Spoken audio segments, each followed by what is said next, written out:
Well, how is this all going to impact the BJP in the UP Assembly elections?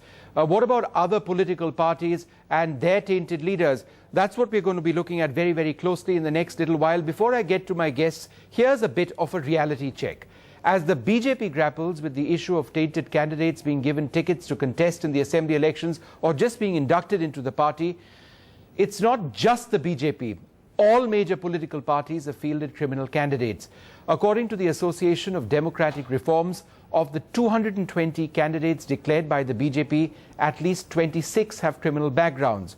13 have serious criminal cases against them.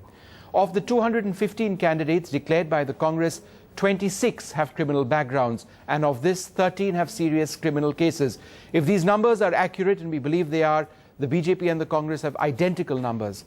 The Samajwadi Party, 165 declared candidates, at least 24 candidates with a criminal background, 12 have serious criminal charges. The BSP numbers, expected to be the largest, have not been announced. Well, joining us to discuss all of this, Nirmala Sitharaman, spokesperson of the BJP, Kazim Ali Khan, till recently an important BSP leader, now with the Congress, senior journalist Sharad Pradhan, and Professor Jagdeep Chokar, founder member of the Association for Democratic Reforms, which came out in those numbers. Nirmala Sitharaman, if I can come to you first, Maneka Gandhi, Uma Bharti, Yogi Adityanath, apparently several senior leaders have all had concern over Khushwaha joining the party. Now, in the past, there has been an instance when you've had a leader like DP Yadav who joined for a little while and then under pressure the BJP let him go. In the larger public interest and the image issue that the BJP might be suffering from now, why don't you let Khushwaha go as well? Well, it wasn't a hastily taken decision. The names of the leaders who you've mentioned just now of the BJP are very senior leaders, very respected leaders, and the party's decision making, since it was taken at the highest level with a group of people having taken the call, certainly these members will be talked to. People will explain the reason behind the decision that has been taken.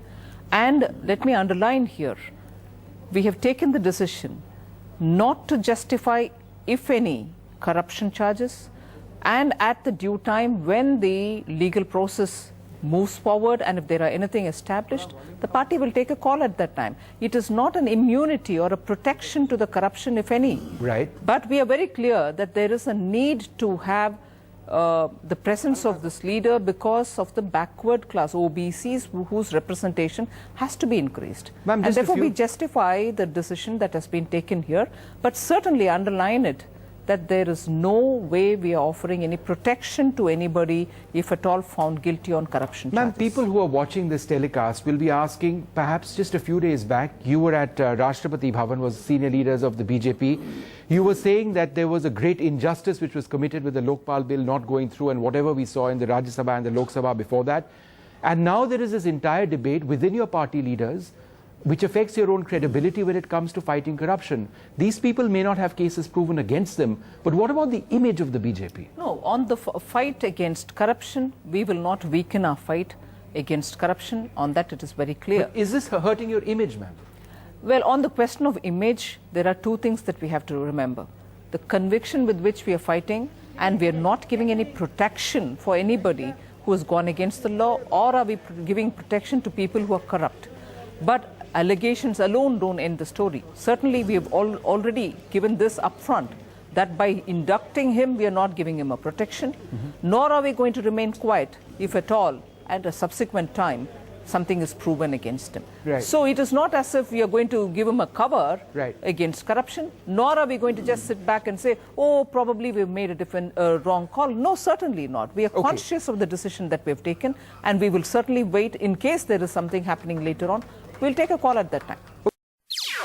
NDTV's cricket app, Android and iPhone, fastest scorecard, special analysis, and much more. Download free. ndtv.com/apps.